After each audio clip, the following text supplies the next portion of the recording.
వైసీపీలో ధర్మాన బ్రదర్స్ కు రోజులు దగ్గర పడ్డాయా అనే అనుమానం ఎక్కువ అవుతుంది.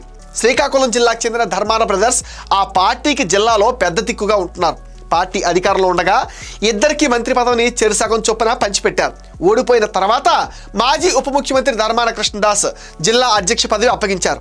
అదే సమయంలో మాజీ మంత్రి ధర్మాన ప్రసాదరావుకి పార్టీ కేంద్ర కార్యాలయం బాధ్యతలు అప్పగిస్తారని నిన్న మొన్నటి వరకు ప్రచారం జరిగింది.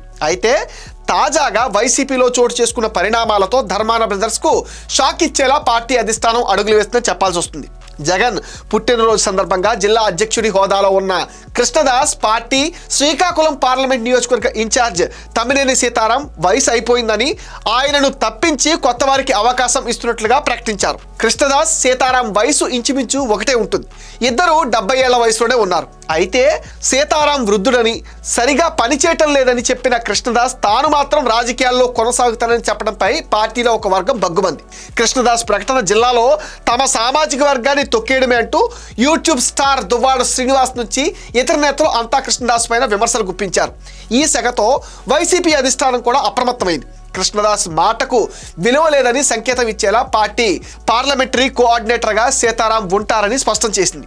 ఈ పరిణామం చూస్తే వైసీపీలో ధర్మాన సోదరులకు పొమ్మని లేక పొగబెట్టారు అని అంటున్నారు.